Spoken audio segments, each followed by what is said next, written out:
Hello and welcome to KMTV, your roundup of what's going on in Kent on Wednesday, May the 20th. Police descended on a residential street in Tonbridge last night after a serious incident that left one man dead and another injured. Jem Collins is there for KMTV. Well, there's still a sign here in Tonbridge to say the road is closed after a 54-year-old man died and another 34-year-old was seriously injured in a double stabbing yesterday. Emergency services descended on Hectoridge Road just after 7:30 p.m. and a third man was arrested on suspicion of murder. Kent police have confirmed that inquiries are still ongoing and that a man remains in police custody. He's been named locally as Patrick Murphy, and reports also suggest that he's the son of the older man. This is Jem Collins in Tonbridge for KMTV. Met Police have arrested two men from Kent as they investigate a massive safety deposit box robbery in London. Nicola Everett has more details. The two men, believed to be a father and son, are among 9 people still being held by police in connection with the heist over Easter. The 76-year-old and 50-year-old were arrested here in Dartford yesterday, while others were detained at addresses in London. A significant amount of high-value property has also been recovered. It's after millions of pounds worth of goods were stolen from safe deposit boxes at Hatton Garden. Kent's beaches have been recognised as some of the best in Britain for cleanliness, facilities and water quality.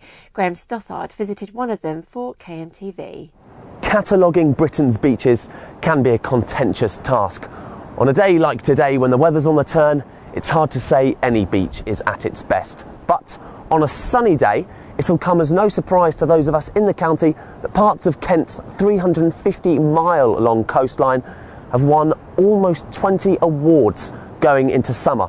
Viking Bay, where I'm currently basking, has won a Seaside Award alongside sites such as Margate Main Sands and Minster Leas on the Isle of Sheppey.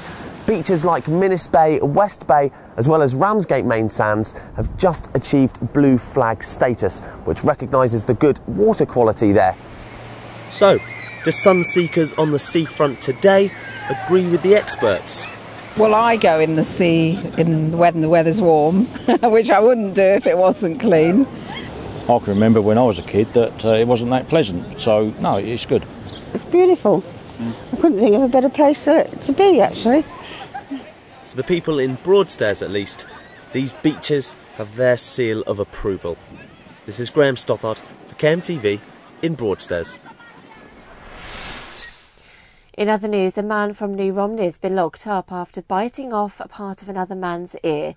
20-year-old Jordan Baker from Coast Drive in Greatstone has been sentenced to 14 months in a young offenders institution. A Met police officer from Rochester has been jailed for 8 months for assaulting a student during a protest in London.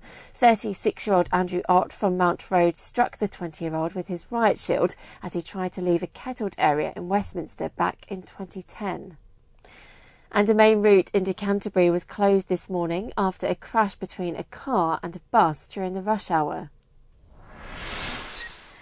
And finally, an East Church pensioner has been nominated in the Shed of the Year competition for his outbuilding, which contains a 2,000 square foot model railway.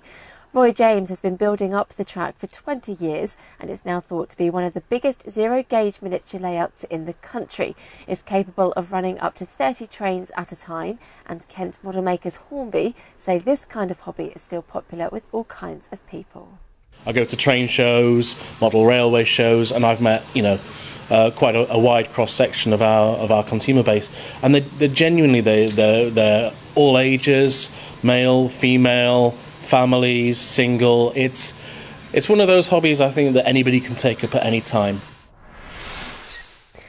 There's more local news on KMFM, and you can also follow us on Twitter and Facebook. But that's it from KMTV.